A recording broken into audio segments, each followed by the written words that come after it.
All right, so here we are. We did it. Yeah, quest. So I got some money, and then got some gold, and then some onyx. I'm gonna sell for money, and then I got some more gold. Got my flippy floppies. And then, and then collected heirlooms, which you use to actually upgrade the. Well, you'll see. It's a lot of explaining in this game. Yeah. Yeah. Well. Yeah.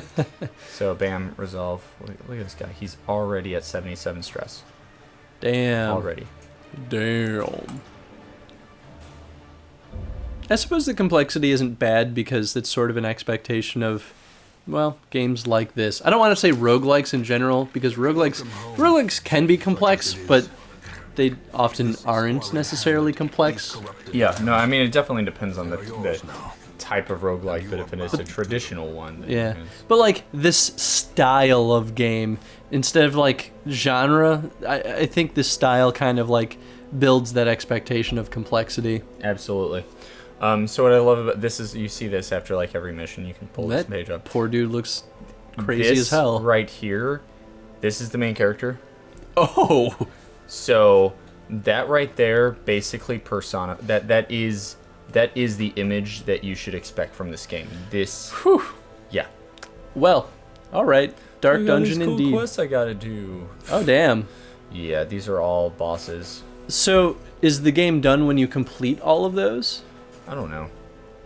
Is that the idea though? I guess. I mean, right now it's in like early access, so I really don't know how far you can go in it. Like, it could not be very much, or it could just like keep going. I do know. I'm pretty positive they haven't made a final dungeon yet. Okay. Or at least I think that's what I heard. I could be wrong. Can you? Oh, poor guy. Yeah. Can you redo dungeons that you've already completed? You can. But is every there... time you complete a dungeon, like, it's weird. It's hard to explain. I think like the dungeon gets like basically experience or progress toward it, and once it gets to a certain progress, that dungeon essentially, I guess, levels up, and you can do harder dungeons in it. Last time I was basically just kind of like playing around and farming one dungeon over and over again, and then I wasn't allowed to do the easy one on it anymore. As if like I had cleared the whole area or something. Weird. Yeah, I mean, yeah. So my fear there is like if your party keeps getting wiped, then eventually you just won't be able to pass those dungeons because they're too tough. But I don't know if that's actually true or not. So we're gonna go to the stagecoach because this is like super important. Women and men, Stagecoach is your hero's life. Is your hero lifeblood? Lifeblood. So I'm just. The road is clear. So Is that the narrator again? Yep. Damn, he's creepy as fuck. Isn't it? He's insane. He's already lost his mind. Yeah. So like, this is what I was talking about. Like, you can upgrade things. So like, I can upgrade my stagecoach. I'll be able to upgrade the tavern. I'll be able to upgrade this. Oh, that's so cool. Yeah. So it has that kind of similarity in Rogue Legacy where every time you go through it, there's a good chance you're gonna die. There's progression though. But there's progression, so eventually you'll be able to get through it. The first time I played it, I party wiped the first 2 dungeons. I mean, not the tutorial, but the first 2 real dungeons, party wiped both of them. And that's entirely possible it'll still happen. Yep. But then after that, I gained enough like accessibility to the upgrades in towns that it allowed me to be able to pass the dungeon finally. So yeah, bam, stagecoach. It's gonna make 2 guys appear after every adventure, so you can put them in your party, but you can actually upgrade them. And so I'm gonna go and do that. So now, after every mission, 3 people will appear. And right now I can have up to 9 in my roster, although I can only bring 4 to the dungeon. But then bam, I move right here, and I can upgrade it. And now I can have up to 11 in my roster. Oh, nice. Right? So, boom. All right, so we got a plague doctor. I'm just gonna throw him in here, and then we've got a vestal. So is there any reason to not drag them in? Okay, so obviously if your roster's full, yes. There's been a lot of times I'd look at it and be like, I have 5 highwaymen, I don't want you. And so I wouldn't pick them. But for the most part, there's no downside because you can just dismiss them whenever. Okay. Another cool function. It's an interesting mechanic then.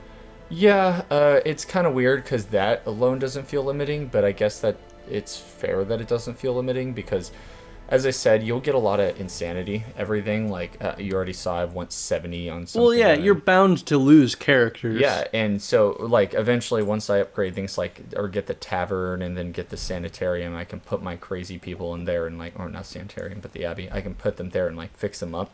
But whenever you put them in there, they're gone for a week. So you have to have a rotating roster of people that you're going to use. Yeah, I guess, oh, well, that makes a little bit more sense. I was going to say, it almost feels like a pointless step to pull them from that roster into your party. But that makes more sense. If you're delegating tasks in town.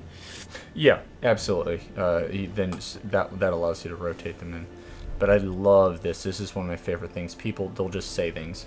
Like right now, these two are going to be saying things like, I don't want to go back. Please don't make everything, the world is going to end. And these people, I just got them, they're going to be like, I'm ready for a fight. Let's do this. The moment they go into dungeon, they change their mind. They haven't lost their hope. Nope. So, so like, let's click on this guy. He is a crusader, which they're pretty awesome. And so before, if you remember, he had kleptomaniac and god-fearing, but now he also has weak grip that he gained from his insanity. Okay, that's kind of cool too. That's a lot of flavor for the. Absolutely. Yeah. And then he also gains some benefits and things like that. Like this one is specifically to the Warren's dungeon area. So every time I go there, I have plus 20% stress resist, which is, it's pretty cool. Yeah, that's pretty nice. Later, you can go to the sanitarium, put them in there for a week to remove insanity. So it's not just going to stack and then be hopeless. Gotcha. Which is important. So yeah, so basically, I have my Crusader here. And so up here is really, really important. Preferred position. Our preferred position. He prefers to be in the front too. And if you'll notice, like these are really lit up. If we go to this guy, right click. We go to this guy. He's really nice. Preferred in the middle, but he has these small dots. That basically means that if he's in his position, he'll be able to use like a ability. It's basically the effectiveness of that position. Exactly. And I like the dynamic of talking about preferred target also, because now we have 16 different variations here. Absolutely. And that makes it. That makes the strategy that much more interesting because you have a lot of different scenarios, and if you involve all the party members in addition to that, it's cool. It's a good complexity to the strategy of the game. So one thing I realized is that although we passed the tutorial, there's still much more to learn about the game. And when I go in my next dungeon, I have to go in with 4 people. So this guy is going to be at 77 insanity. This guy's at like 46 or something. Basically, they're going to go insane. And so the game is going to tell you what happens when you go insane because it's going to happen. So it's actually pretty clever. They didn't have to stuff everything into the tutorial, which is really nice. Nice. So it has like a natural explanation as things progress. That's not true for everything, but so like my Plague Doctor, he's really only good here. She, on the other hand, she's also good there, but she can also be decent in the back. So what I'll do now is I'll look at my guys and go, okay, front 2 positions. Okay, so basically I want my order to be him, since he's good in the front, followed by him, he's good in the second, and then it's a toss-up between these two of where I want them to be. So I'm going to look at him and see what ability they're missing out on. So if he is in the far back, he won't be able to do Incision, which has a bleed chance. It's a pretty good ability. Her, on the other hand, if she's in the far back, she won't be able to use Illumination, which is also pretty cool. It adds +5 to the torch, because as the torch goes down, you get, like, your opponents have more chance of ambushing you, or you get more stress. If your torch goes down, your people will start getting like 15 or more like stress just like all the time, and they will go insane. So yeah, she'll lose Illumination. Let's see if she has any other good attacks. Party heal for 1 to 2. It's pretty good. Heal 1 person for 3 to 5. Peer support. Alright. And this guy's just missing out on some bleed. It's a very like supporty party right now. And that's kind of cool too, is like you're just going to get people, and when, like, before you have the chance to really stack up a roster from surviving dungeons, you're just going to have to use what you got. Yeah. Huh. So. Certainly makes it a bit challenging right off the bat, but I suppose it's probably somewhat balanced around that idea. Yeah.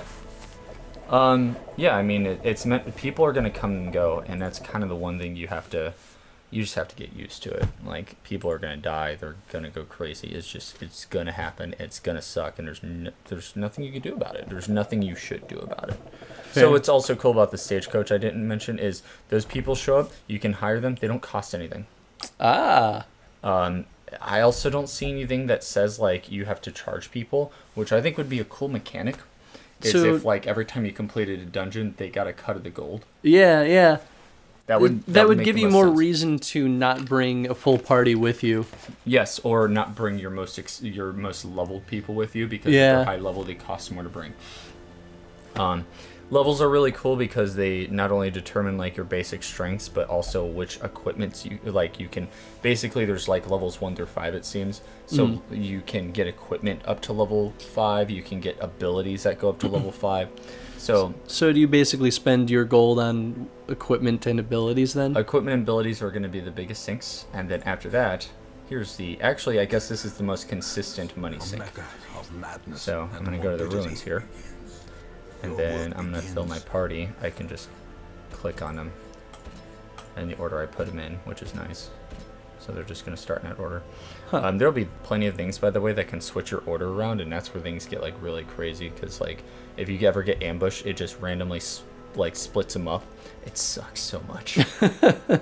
So provision, you have to go here to continue on. The cost of preparedness, measured now in gold, later Right? in blood. Ah, I love this guy. He's the saddest, coolest narrator ever. Every time like a person dies, he's just like, his life was lost because of my doings. Like he feels like every time something happens, his dialogue is like basically like, I'm sorry you died because of me. I mean, that's got to be why he's crazy, right? Right? So food's really important because as you travel through the dungeon, You get hungry. you get hungry and you have to eat, and if you don't have food, you take damage. That makes sense. Food and torches, I would say torches are actually arguably more important than food because you can heal damage, but when light goes low, things get bad. Yeah. They recommend for this first dungeon getting 4. I'm just going to let you know if you played through this, get more than 4. 5 might be good enough. So you got shovels, which can clear obstacles, which is pretty cool. Counters to blights. This is like bandages. Fucking always just get bandages because it heals bleeding. It's just... So you'll notice I'm just like buying crap left and right. I mean, they're all pretty cheap too in comparison to the money that you have. So it's I have a lot of money right now. I went through one dungeon, got party wiped, went back into the next dungeon with only like 1,500. Spent everything I had on provisions and hope I made it through it. And luckily I did. fair. So yeah, then skeleton keys in case you come across like chests and stuff like that. Holy waters to heal shrines. Yeah, but that's all I'm going to bring with me. Cool. Well, we'll go dungeon diving in the next episode. Yes. So sorry we didn't get to any action this episode, but Talking mechanics. yeah, there's a lot of mechanics to go through. You know me, I'm a systems designer. I'm like just nerd boner right now. Cool. All right, well, we'll get into the dungeon in the next episode. See you in the archives. See you in the archives.